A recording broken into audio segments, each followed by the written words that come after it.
ഉപതെരഞ്ഞെടുപ്പ് നടക്കുന്ന കൊടുങ്ങല്ലൂർ നഗരസഭയിലെ 41 വാർഡിൽ മുന്നണികളുടെ പ്രചരണം അവസാന ഘട്ടത്തിൽ. അഡ്വക്കേറ്റ് DT വെങ്കിടേശ്വരൻ കൗൺസിലർ സ്ഥാനം രാജിവെച്ചതിനെ തുടർന്നാണ് BJPയുടെ സിറ്റിംഗ് സീറ്റായ 41 വാർഡിൽ ഉപതെരഞ്ഞെടുപ്പ് വേണ്ടിവന്നത്. സമീപകാല തെരഞ്ഞെടുപ്പുകളിൽ BJPക്കായിരുന്നു മേൽക്കൈയെങ്കിലും ഒരു ത്രികോണ മത്സരത്തിന്റെ പ്രതീതി ജനിപ്പിക്കാൻ ഇക്കുറി എതിരാളികൾക്കായിട്ടുണ്ട്. ഗീതാ റാണിയാണ് ഇത്തവണ BJP നയിക്കുന്ന NDAയുടെ സ്ഥാനാർത്ഥി. കഴിഞ്ഞ തെരഞ്ഞെടുപ്പുകളിലേതുപോലെ തന്നെ മികച്ച ഭൂരിപക്ഷത്തോടെ വാർഡ് നിലനിർത്താൻ കഴിയുമെന്ന ആത്മവിശ്വാസത്തിലാണ് BJP. മുൻപ് മറ്റൊരു തെരഞ്ഞെടുപ്പിൽ ശക്തമായ മത്സരം കാഴ്ചവെച്ച PU സുരേഷ് കുമാറിനെയാണ് ഇക്കുറി UDF രംഗത്ത് ഇറക്കിയിട്ടുള്ളത്. പ്രചരണം അവസാന ഘട്ടത്തിലെത്തി നിൽക്കുമ്പോൾ ശുഭപ്രതീക്ഷയാണ് UDF നേതൃത്വം പങ്കുവയ്ക്കുന്നത്.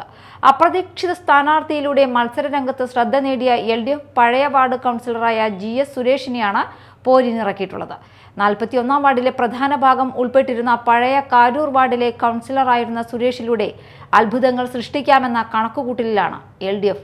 അസാധ്യമായി ഒന്നുമില്ലാത്ത തെരഞ്ഞെടുപ്പ് രാഷ്ട്രീയ പയറ്റിൽ മുന്നണി സ്ഥാനാർത്ഥികളെല്ലാം വിജയം പ്രതീക്ഷിക്കുകയാണ്.